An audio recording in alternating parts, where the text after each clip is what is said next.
The normal wear and tear of daily life can bring us down. How do you find the energy and how can you infuse joy into your life?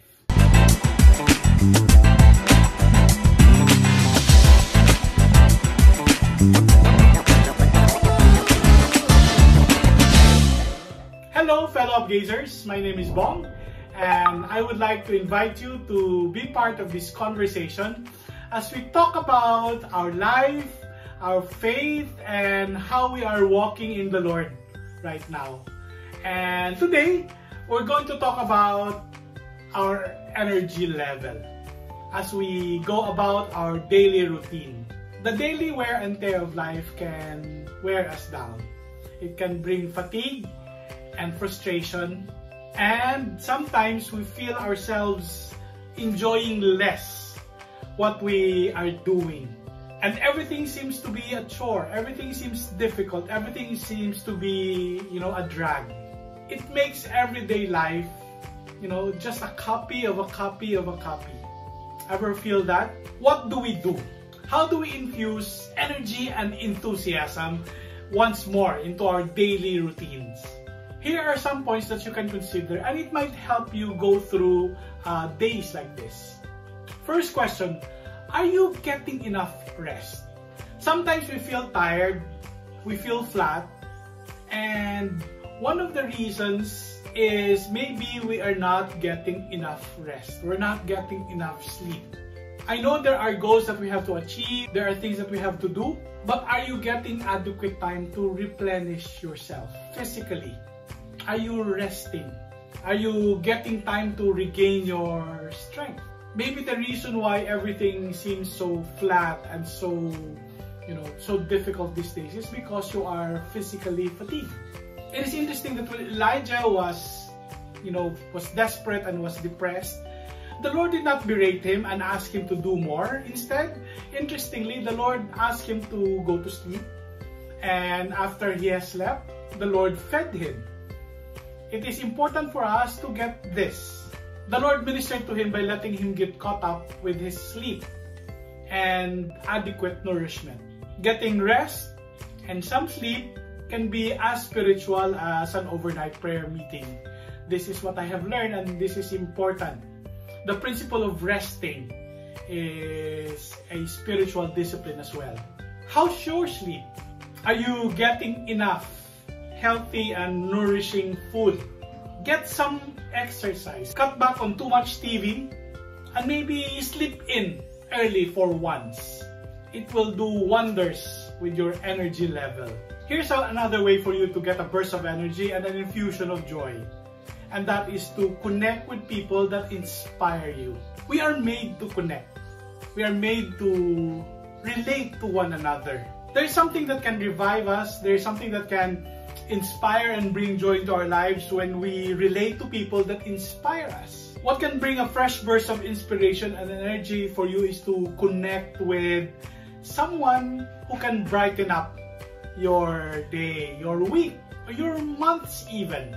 Is there anyone that you can call or you can connect with and chat for a bit? A trusted friend who can listen and who can relate and who can encourage. In these socially distanced times, it's sometimes difficult to get physically close to others and meetups can be hard. Feeling isolated can bring about loneliness and it can be a burden. It's a good thing that we have technology to make it easy for us to be close to one another and to get in touch with one another. Connect with someone that you can trust, someone that you can be open to. You can share your feelings, who can listen to you, who can give you encouragement. It is important, and you will discover when you do that, you will gain a fresh perspective, a renewed burst of energy, and you will be filled with joy once more. Proverbs chapter 27 verse 9 tells us, "The heartfelt counsel of a friend is as sweet as perfume and incense." Doing that, connecting with someone that inspires you, can bring blessing to you and also maybe to that person that you are connecting with. So there's a double blessing there. Another way to gain energy, and to get a fresh burst of joy into your life is to count the many ways that you can celebrate. Our daily challenges can often lead us to focus on what is not doing well. What we need to fix, what we need to accomplish, all those things that are yet to be done. It's easy to lose sight of the bigger picture by focusing on just our shortcomings. Why not list down the things that are doing well? What's working? What are things that you can celebrate? What is getting good results? You can recall the fun, positive things that are going on with you. You can list them down, come up with a list of 10 things that you can celebrate in the day or during the week or in the past few months. And list them down, and as the hymn would say, count your blessing, name them one by one, and you will be surprised what the Lord has done. Doing this can brighten your day. It can encourage you, and it can give you a renewed positivity as you face the challenges in the days ahead. Number 4, learn the cycles and the rhythms of your energy. I learned this from Gordon MacDonald in his book, Ordering Your Private Life. He tells us that we have our individual cycles and rhythms of maximum effectiveness during the day or during the week or at a certain period of the year. We may not be aware of it, but if you carefully observe your hours of effectivity, you will discover that there is a rhythm, there is a cycle that you can observe. And knowing this can help you plan for your day or your week or the days ahead. At what time of the day or days of the week are you more energetic? What's the best time for you to deal with certain things?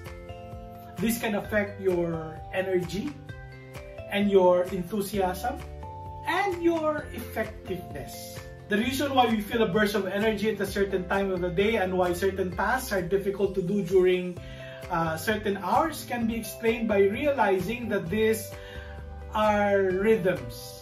This is part of your makeup. You must learn what works best for you so that we can know how to plan to counteract some of our tendencies. For example, study time and reading time and teaching and things that would require intellectual capacities. For me, the best time for me to do that is in the mornings. Dealing with people and conversations and chatting with them is most effective after I have spent times of silence and alone time. Each of us are designed differently. You must learn your own cycles and rhythms. All this will affect our performance. It will affect our effectiveness, and this can affect our energy and our sense of fulfillment as we achieve our goals. In order for you to maintain your sense of joy and your energy, it is important also for you to fill your tank. The demands of daily life can drain us. They're not necessarily bad, they're not necessarily hard or stressful, but they have a way of leaking energy. And if you're not careful about replacing your tank of energy, we will burn out and we will run on empty pretty soon. And so the question is, what fills your tank? What replenishes your soul? And what recharges you? It can be as simple as a leisurely coffee with your significant other. It can be tinkering in your garden and checking up on your beloved plants, sa mga plantitos and plantitas there. It can be a walk or biking towards a cool spot. It can be just what the Italians calls dolce far niente, the sweetness of doing nothing. Just pull up a chair and sit by your patio and just watch people pass by. It may look as if you're not doing anything, but it's actually doing something. It is replenishing your soul. It is recharging you. Or it could be just, spending time in quietness with God, in prayer, in scriptures.